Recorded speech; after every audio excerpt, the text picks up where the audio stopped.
Thank you very much. Our media is Rockstorias. It's the name of the media. We wanted to ask you first, some of you guys have come before to Mexico City to play with other projects. Do you have like any fun memories of your previous visits to Mexico? What's the rating on the show? Say again? What's the rating on the show? It's rated R. Triple X if you want. Oh wow, really? I could tell you some things, but I'm just gonna try and get the ink off my hand right now. But I've always had an amazing time here in Mexico City. Always. The last visit to Mexico City, you guys, your experience? We did a Whitesnake tour here in 2011, and somebody brought me the set list to sign today. That was a good memory. Wow, Awesome. really? That's awesome, man. Perfect. Yo estuve Spanish. I was here with Dolores O'Riordan. We played at Auditorio Nacional. Ajá. 5 o 6 años. Y fue increíble. La adoran a ella. Aquí, la verdad que les encanta la música. Yo vine aquí también, canté en el Jazz Festival de Polanco en abril. Ajá. Fue una experiencia increíble. Yo trato de venir lo más pronto seguido porque los quiero mucho. You guys have toured all over the world. Is there any country you want to go to? You've been to Asia, Australia, obviously, Europe. Anywhere you really want to go that you haven't been there yet? Fiji. Yes. Want to go to Fiji? Concert on the beach.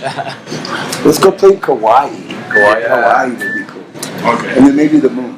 Perfect. And one of the most historic concerts for the band has been the Cuba show you did a couple of years ago. Can you tell us what was so special of that show?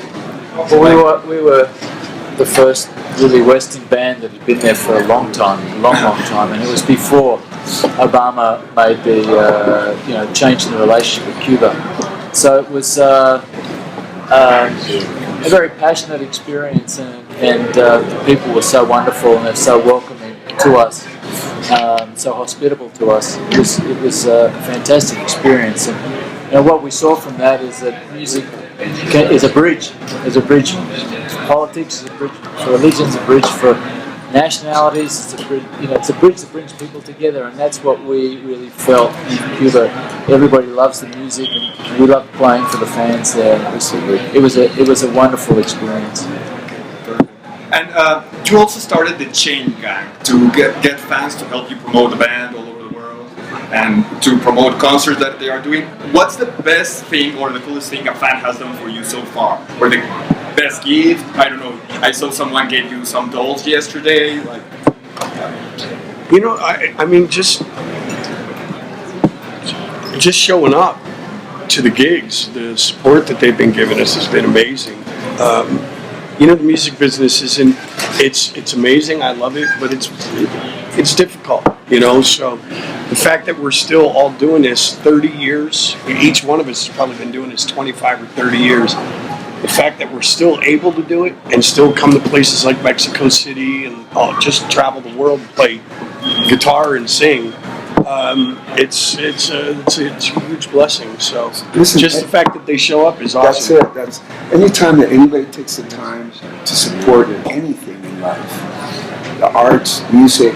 I mean, it's got to be appreciated because who does that these days? So it's genuine, it's beautiful, and we get satisfaction out of knowing that people are interested in what we're doing. So it kind of fuels our direction, so we can keep going. So keep it up, Chain Gang. Keep it up. We need more.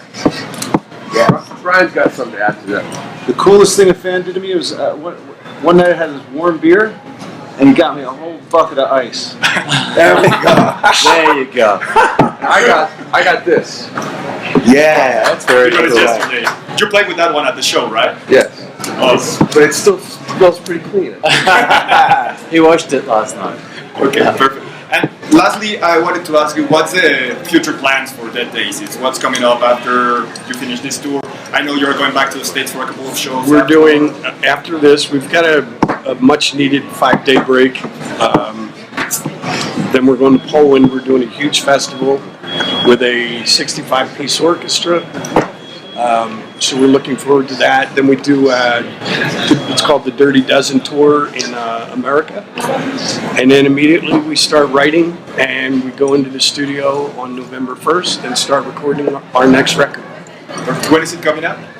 more or less? Probably April, March, April of next year. Okay, perfect. Well, thank you very much. Thank you. Thank you. Thanks for your Gracias, support. gracias. Gracias.